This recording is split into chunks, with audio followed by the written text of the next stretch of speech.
अंग्रेजों ने लगभग 200 सालों तक भारत को और भारतवासियों को गुलाम बनाकर रखा। इतना ही सच जानते होंगे आप सब। लेकिन आज इस वीडियो के माध्यम से हम आप लोगों के सामने इतिहास की सच्चाई से आपका सामना करवाएंगे। अगर आप सब इतिहास में झांकेंगे तो आपको पता चलेगा कि सिर्फ अंग्रेजों ने नहीं बल्कि भारत को गुलाम बनाया था कुछ और यूरोपियन कंट्रीज ने भी, और उनका भी हाथ था इसमें।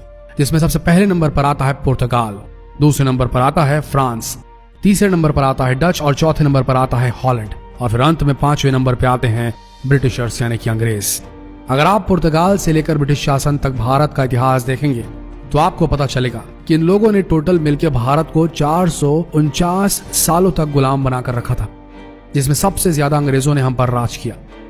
इनका राज भारत पे करीब 200 साल तक का था।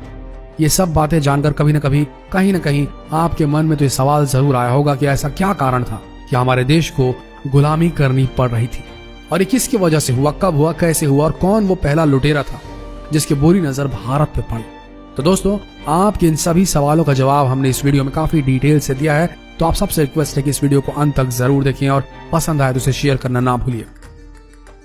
समुद्र के रास्ते होते हुए यूरोप से भारत तक का रास्ता तलाशने वाले पहले इंसान का नाम है वास्को द गामा।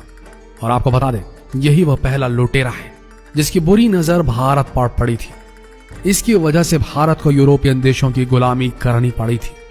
आज से लगभग 450 साल पहले वास्को ड गामा भारत आया था। यह आया तो था व्यापार के मकसद से, लेकिन उसके मन में कुछ और ही चल रहा था। इतिहासकारों की साजिश की वजह से आज भी हम लोगों को यही पढ़ाया जाता है कि सन 1498 में मई के महीने में 20 तारीख को वास्को ड गामा ने भारत की खोज की थी, जो कि गलत है। भारत देश तो इसके आने से हजारों साल पहले ही था। अब एक बड़ा सवाल, वास्को ड गामा कौन था? 15वीं शताब्दी का जो यूरोप था उसमें दो बहुत ताकतवर देश हुआ करते थे। पहला था पुर्तगाल और दूसरा था स्पेन। वास्को ड गामा जो था वो पुर्तगाल का माफिया किंग था, और वास्को ड गामा के जैसा ही दूसरा लुटेरा और डॉन भी था जिसका नाम था कोलंबस, और वो स्पेन का था। अब इन दोनों की मिली जुली साजिश के तहत एक ही वक्त पे कोलंबस गया था अमेरिका को लूटने, और भारत को लूटने के लिए वास्को ड गामा भारत आया था। वास्को ड गामा भारत में पहली बार कालीकट में आया था। कालीकट ये जगह अभी के केरला राज्य में पड़ती। तो पहले उसने एक साजिश के तहत कालीकट के उस वक्त के राजा से दोस्ती की। जैसे जैसे वक्त गुजरता चला गया इन दोनों की दोस्ती और गहरी होती चली गई।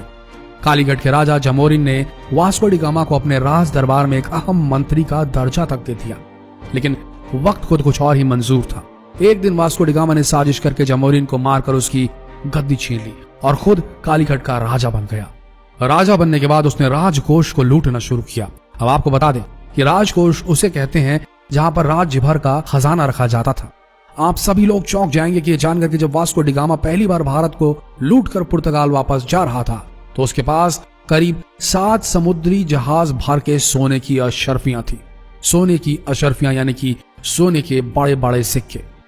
अगर आप अभी हैरान हुए तो और भी हैरान हो जाएंगे जब ये जानेंगे कि ये दूसरी बार भी भारत आता है, और जब दूसरी बार यहां से लूट कर जाने लगता है तो उसके पास करीब 11 से 12 जहाज भर करके सोने की अशर्फियां थी। और जब ये लुटेरा तीसरी बार भारत आता है तो उसके पास करीब 22 जहाज भरकर सोने की अशर्फियां भारत से पुर्तगाल ले जाने लायक हो गए थे। 3 बार भारत को लूटने के बाद इसके अंदर चैन नहीं था इस शख्स के अंदर। ये चौथी बार भी भारत आता है, लेकिन रास्ते में किसी और दूसरे लुटेरे ने इसकी हत्या कर दी थी। लेकिन तब तक यूरोप के बाकी देशों को भारत के बारे में पता चल चुका था। वास्को ड गामा के मरने के बाद भी वो लोग भारत आते रहे और लूट मार करते रहे। लेकिन वास्को ड गामा ने भारत आकर लूट को जिस तरीके से केंद्रित और ऑर्गेनाइज किया था वो समझने की जरूरत है, क्योंकि उसके बाद पुर्तगाली लोग यहाँ आए, उन्होंने 70 से 80 वर्ष तक इस देश में खूब लूट मार की। उसके बाद पुर्तगाली चले गए और फिर क्या होता है। अब आते हैं फ्रांसीसी। फ्रांसीसियों ने भी देश में करीब 70 से 80 साल तक लूट मार की, और उसके बाद आते हैं ड्यूश, और ड्यूश लूट के चले गए। उसके बाद आते हैं हॉलैंड वाले। हॉलैंड वालों ने भी अच्छी खासी लूट मार की। उसके बाद जब वो चले गए तो अंत में आते हैं अंग्रेज, और जैसा कि हमने पहले बताया आपको कि अंग्रेजों का मकसद भारत को लूटना ही नहीं बल्कि भारत पर शासन करना भी था। 24 अगस्त 1608 को व्यापार के उद्देश्य से भारत के सूरत बंदरगाह पर अंग्रेजों का पहला आगमन हुआ था, और फिर इन्हें टैक्स ना देना पड़े इसकी वजह से उन्होंने एक एक करके शहरों पर कब्जा करना शुरू कर दिया। अंग्रेजों के करीब 139 साल लग गए पूरे देश में कब्जा करने के लिए। साल 1757 ये वो साल था जब भारत पूरी तरीके से अंग्रेजों का गुलाम बन चुका था। पहले 110 साल ईस्ट इंडिया कंपनी ने भारत पर राज किया, और फिर जब 1857 में पहला स्वतंत्रता संग्राम हुआ, उसके बाद ब्रिटिश सरकार ने भारत की कमान ईस्ट इंडिया कंपनी से अपने हाथों में ले ली। ध्यान दीजिए, 110 साल तक ईस्ट इंडिया कंपनी ने हम पर राज किया और फिर 90 साल तक ब्रिटिश सरकार ने हम पर राज किया। इन दोनों को मिला दिया जाए तो ये होते हैं 200 साल। काफी लंबे संघर्ष के बाद और बहुत सारी कुर्बानियां देने के बाद हमारा देश आजाद हुआ था। दोस्तों, ये वो सच्चाई है जिसे आज तक आपके सामने बहुत ही कम लोगों ने रखा होगा। आशा करते हैं इस वीडियो से आप सबको कुछ नया जानने को मिला होगा। जितना हो सके इस जानकारी को देश भर में फैलाएं। मिलते हैं अगले दिलचस्प वीडियो में, तब तक के लिए बने रहिए हमारे इस पेज के साथ। धन्यवाद।